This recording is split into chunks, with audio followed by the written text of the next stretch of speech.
जैसन कि आप सब श्रोता समाज की बताबा कि भगवान भोलेनाथ के पावन पवित्र महीना सावन के महीना चलता है भैया। अहे सावन के महीना में शंकर बाबा भोलेनाथ गौरा माता पार्वती की तंग कैले बाणन। अब मैया पार्वती अपने सखी सहेली लोग से शंकर बाबा के चाहे बखान कहीं और चाहे शिकायत कहीं करतानी, आपस में संवाद करतानी। ये भजन के माध्यम से राउर सभे के पास पहुंचता।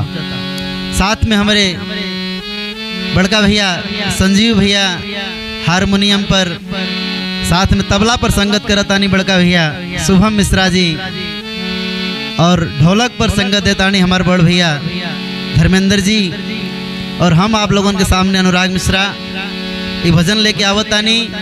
बहुत खुशी के बात बा कि आज यहाँ स्टूडियो में आवे के मौका मिलल, कुछ गावे के सौभाग्य प्राप्त होता और बड़ा अच्छा लगता, बड़ा बढ़िया लगता। आई भाव का बा कहे के बा कि मेवा मिश्र खा ले नहीं, मेवा मिश्र खा ले नहीं, माखन मलैया हो चिलमिए के दीवाना हमें, गौरा जी के सैया हो चिलमिए के दीवाना हमें, गौरा जी के सैया हो चिलमिए के दीवाना हमें। माखन मिश्र खा ले नहीं, माखन मिश्र खा ले नहीं, माखन मलैया हो चिलमिए के दीवाना हमें, गौरा जी के सैया हो चिलमिए के दीवाना हमें, गौरा जी के सैया हो चिलमिए के दीवाना हमें।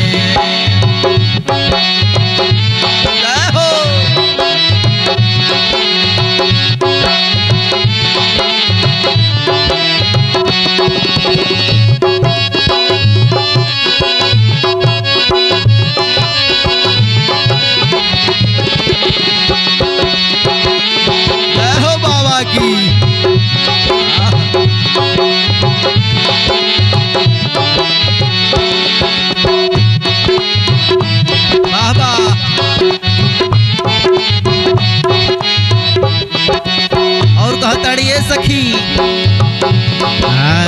सूट से रवानी नाही बेलया बटम हो रामा,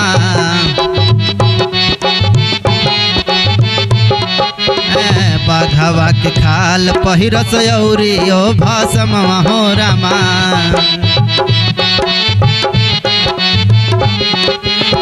सूट से रवानी नाही बेलया बटम हो रामा, बघवा के खाल पहिरस नाही जोड़ा जमवा हो रामा। ए सखी गरवायज गरवा लटकल, गरवायज गरवा लटकल, माला नाही टैया हो चिलमिए के दीवाना हमें, गौरा जी के सैया हो चिलमिए के दीवाना हमें, गौरा जी के सैया हो चिलमिए के दीवाना हमें।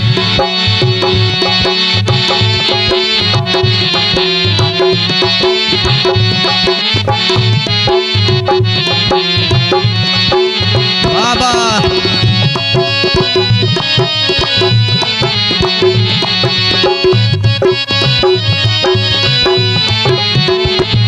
हो संजीव भैया जोड़ा नहीं थे।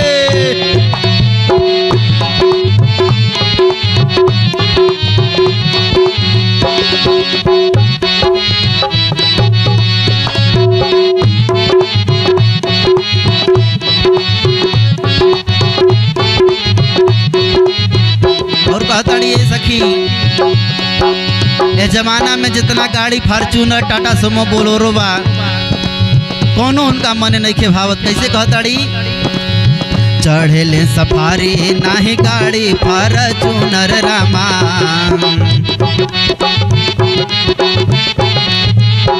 बैल पे बैठस करे सब कसे सुनर रामा,